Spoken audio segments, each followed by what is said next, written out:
जय हिंद, जय महाराष्ट्र, छत्रपती शिवाजी महाराज की जय. आजचा हा जो व्हिडिओ आहे हा प्रतापगड वॉर पार्ट 11 असणार आहे.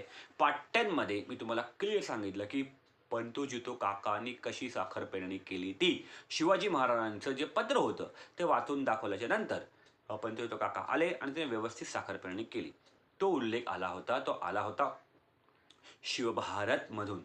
पण त्यांनी आणखी सुद्धा काही साखर पेरणी केलेली आहे. ते काय म्हणाले ते आज येईल. हाचा उल्लेख आला हा सभासद बकरीतून आलेला आहे. तर काका काय म्हणाले ऐकून घ्या, मी तुम्हाला वाचून दाखवतो. काका म्हणतात, खाणारा शंका न धरणे जावळीस येणे, राजेही निर्भय होऊन जावळीस येतील. आपण प्रतापगड आणि वाई ह्यामध्ये यावं, म्हणजेच जावळीस यावं. तुम्ही जी आज्ञा कराल ते राजे ऐकतील. राजे वाईला यायला फार घाबरतात, परत ते सर्व द्यायला पण तयार आहेत. तर मग एवढी ओढाताण कशाला खानसाहेब, एवढी ओढाताण कशाला? तुम्ही संदेह न करणे, जावळीस येणे.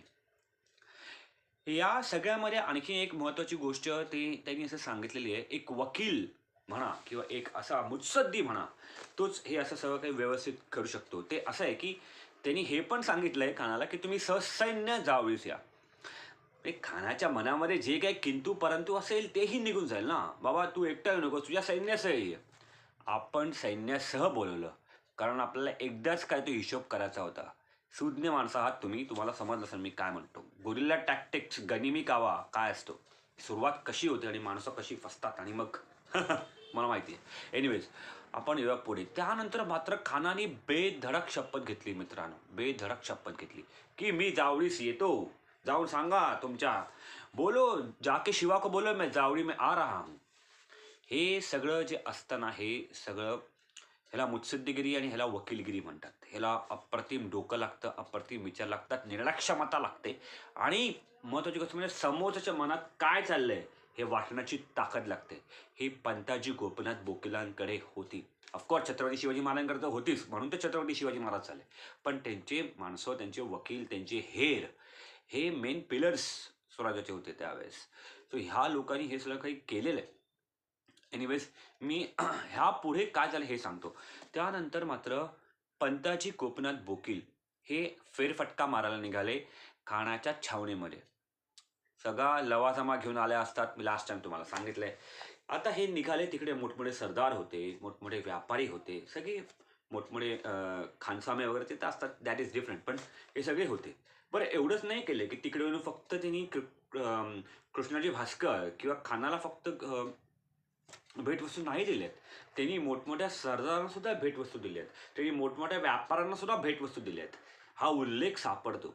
सो डोकं तुम्ही चालवता त्यावेळेस तुम्हाला समजतं की बाबा काय आहे काय नाही. Psychology is everything before the war and to win the war. हे परफेक्ट आहे. तर ह्या प्रकारे पंताजी गोपीनाथ बोकील त्यांची वकिली पूर्णपणे पणाला लावत होते. मी सांगितलं होतं प्रतापगड वॉर एवढं महत्वाचं का, किंवा ते लंडन स्कूल ऑफ मॅनेजमेंट एवढं महत्वाचं का आहे, कारण का तिकडे सगळ्या गोष्टीचा कस लागला. त्यापैकी हा एक कस होता, वकिलाचा कस. आणि मग ते तिकडे गेले, त्यांनी त्याला भेटवस्तू दिल्या. त्याचे व्यापारी आहेत त्यांनाही भेटवस्तू दिल्या. बरं आणखीन एक गोष्ट मला सांगायची राहिली. हे आता आपण भेटवस्तूवरती आलो होतं, मला आठवलं.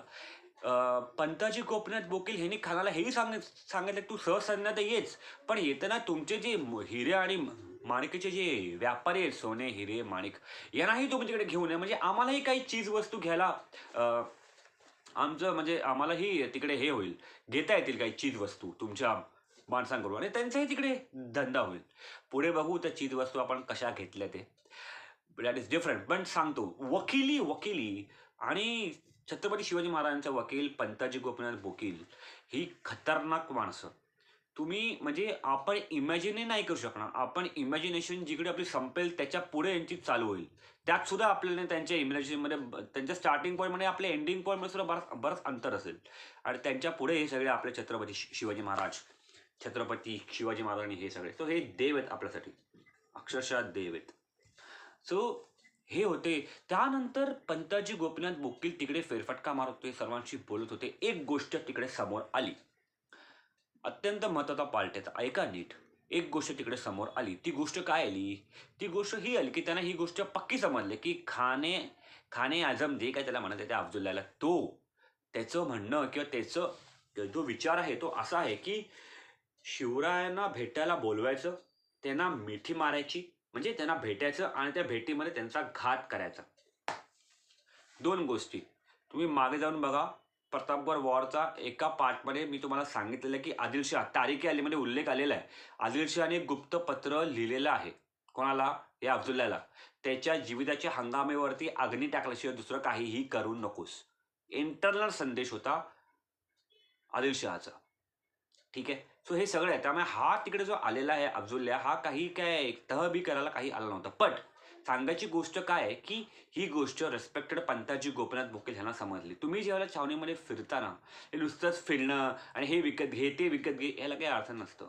तुमची नजर आणि कान फिरती पाहिजे. कोण काय बोलतंय, कोण कसं वागतंय, त्यामुळे तुम्हाला बरंचसं नॉलेज मिळतं. So this is different. But सांगायचे उद्देश असे होते आमचे पंताजी गोपीनाथ बोकील. पण त्यानंतर मात्र पंतोजी तो काकांचा जीव खूप वरखाली झाला. बिकॉज त्यांना ही पक्की खबर आली की हा माणूस काय करणार आहे ते. बिकॉज त्यांना हे आठवलं की राजा कस्तुरीनंदाला कसं काय मारलं होतं. मी सांगितलंय पार्ट 5 पार्ट 6 मध्ये आलंय राजा कस्तुरीनंदाबद्दल. अफजल खानची इनडेप्थ इन्फॉर्मेशन असताना. Go and watch that video. So हे सगळं होतं. त्यामुळे त्यांचा जीव एकदम असा घालमेल झाला. आता आपण जाऊया आणि आपण जाऊन आता लगेच सांगूया. मी कधी एकदा शिवरायांना जाऊन सांगतोय, छत्रपती शिवाजी महाराजांना जाऊन सांगतोय की राजे हे सगळं तर असं आहे. पण त्यांना काय माहिती छत्रपती शिवाजी महाराज हे सुद्धा तेवढेच सावध कधी पण. पण शेवटी छत्रपती शिवाजी महाराजांची निष्ठावंत माणसं कशी होती हे मी तुम्हाला सांगतो. सो पंताजी गोपीनाथ बोकील हे तर खूपच निष्ठावंत माणूस, प्रश्नच नाही, आणि बेस्ट वकील. सो हे सगळं चालू असताना पंताजी गोपीनाथ बोकील ही खबर आली आणि ही कन्फर्म न्यूज आली आणि ते तिकडे गेले. सो हा पार्ट मी इकडे संपवतो. खूप इंटरेस्टिंग पार्ट आहे. याच्या पुढे काय येईल? याच्या पुढे हे येईल की कोणी कशी आपली सेना कुठे कुठे ठेवलेली आहे.